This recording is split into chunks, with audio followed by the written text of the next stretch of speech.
see a mini soul origin reading for Jen. So a mini soul origin reading is going to go over the basics of the soul origin, and it'll give you a little bit of other significant information that might be connected to this origin. It could tell you like one or two other stops along the way after the origin. It could let you know a little bit about how that's connected to your mission now on Earth. So for Jen, we're going to start by going into how many past lives she had on Earth.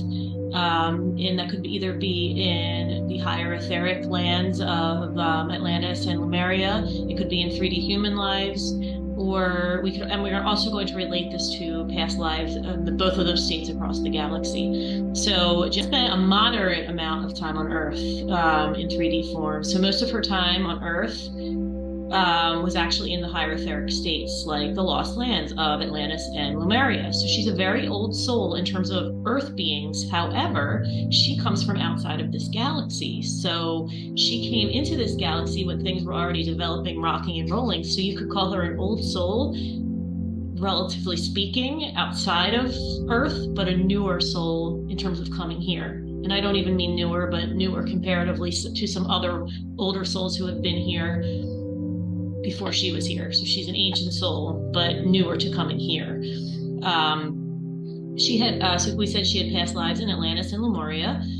There also are significant lives that I'm tuning into in Mesopotamia, probably as an extraterrestrial being, not really as a human. So coming here during those early years, when the primitive humans were interacting with extraterrestrial beings coming to Earth.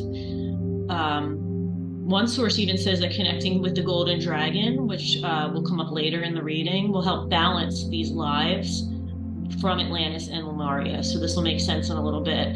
Okay, so we're going to go into her first fragmentation from source. You have source, the oneness, and then a fragment decides to separate and learn what it's like to not know itself as one.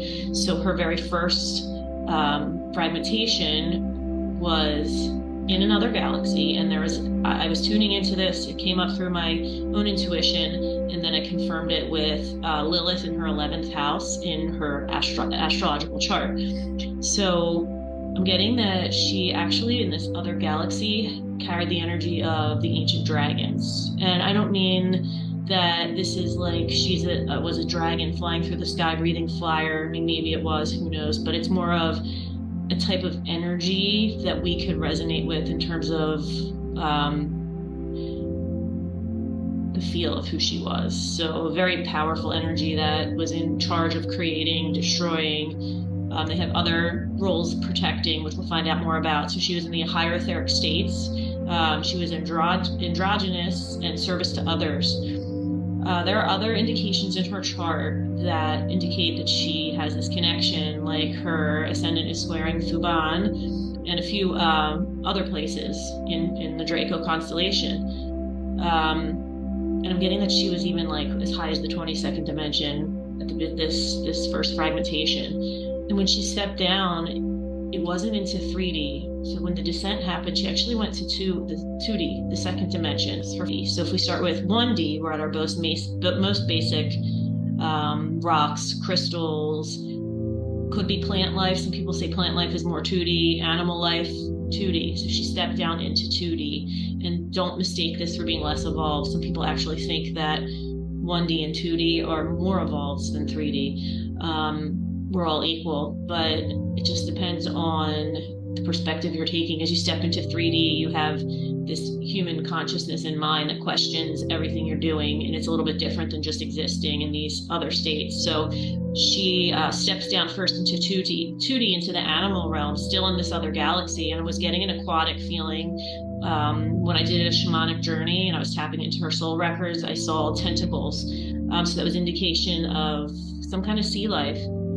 In this place, animals were held in high regard. They were not secondary to humans like they are here. There is powerful work that she could be doing here on Earth around animals, connecting to the animal kingdom, and even doing animal healing sessions. So where did she enter our galaxy? Her Lilith is conjunct the Shapley Attractor and the Boots constellation. So Pluto is conjunct the supergalactic center as well. These places are known to hold interdimensional portals. So the galactic points, like the Shapley Attractor and the supergalactic center, and Arcturus in the Boots constellation, these are said to be interdimensional portals. Beings who come here, they are coming from other realms, other places, really, really high, old, ancient souls. So this is where she came in, and she's very old in this other galaxy where she's coming from. But she, again, is newer to this galaxy in terms of when she came in and how long things had already been progressing here. So she came here as trying to want to experience what it was like to be a 3D human in existence here. So she also came with the energy of protector. She was connected, when I tuned into her chart, to the golden dragons of Orion, which we'll bring up later. But one of their functions is to protect developing worlds from negative influences. She's actually here to protect Earth and newer realms when they're still not as highly evolved and can be suspect to darker influences. So Uranus is in the 10th house of Libra, opposite of Tau Ceti, in the Cetus constellation in the 4th house of Aries. So Uranus can often represent sudden changes, loss, a catastrophic event. It can also be the start of a soul mission. It is also the sign of the rebel or the awakener, and someone who is devoted to their purpose. So for her, there's a devotion to her purpose and her mission and bringing Earth and our galaxy back into balance. There's also this need to step up and lead in new and innovative ways and to protect. Again, Aries is the sign of the warrior. So she's kind of a spiritual warrior coming here devoted to her mission to step into this role as protector. And she might not even be aware of this because of the opposition. So it might be more something that she is achieving later in life and harder to know and remember in the younger years. So one of the connections to Tau Ceti is a highly evolved, peaceful, and spiritual race of gray beings called the Emirthur. They are said to be part of the Council of Five, which comes from Orion. I don't really get that you've had significant past lives in Orion, perhaps some, but nothing significant to this reading or this purpose. These gray beings are not very tall. They have large eyes. They're single-gendered, and they reproduce by cloning. They have 3 fingers and blue eyes, which is different from most grays who have the big black eyes, but they wear protective lenses over their eyes, so you can't always see the color of them. The Council of Five, which they're a part of, consists of the 5 most wise races in the galaxy, and they monitor and protect developing worlds. So again, this ties back to that higher purpose as the dragon energy. This is a group of physical beings or etheric beings who can become physical. I believe they're in the 5th dimension. They've been helping with Earth's evolution from the beginning and will interfere when necessary to protect Earth from danger. Some other organizations, like the Galactic Federation, they don't believe in interfering. They think that creates bad karma, and that you should let a civilization develop on its own. But the Council of Five does not believe that. They think that they can step in and help protect when necessary. So this is a protector role, again, helping developing worlds who are less evolved, who can't really see what else is out there. We're stuck here under the veil of forgetfulness. We're blinded to what the rest of the other realms are like.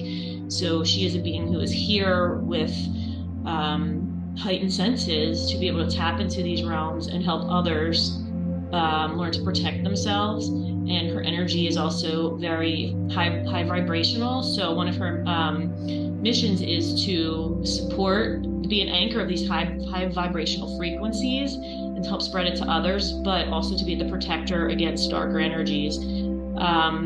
Tau Ceti is also connected to the Pleiades. So the Tau Cetians are said to work with the Pleiadians and other groups that are looking out for the well-being of developing worlds like Earth. Jenn, Saturn is conjunct Pleiades, and Saturn, as we know, is the Lord of Karma. So perhaps I know you did have lifetimes in the Pleiades where there is a good chance that you did create some karma from helping. So in this life, it is important to remember the difference between helping gently, or helping gently versus helping too much or going overboard in trying to force your help on others. Okay, so I believe that is it. That was a mini Galactic Origins reading. You can find more information out about this on my website at www.dlkevolve.com.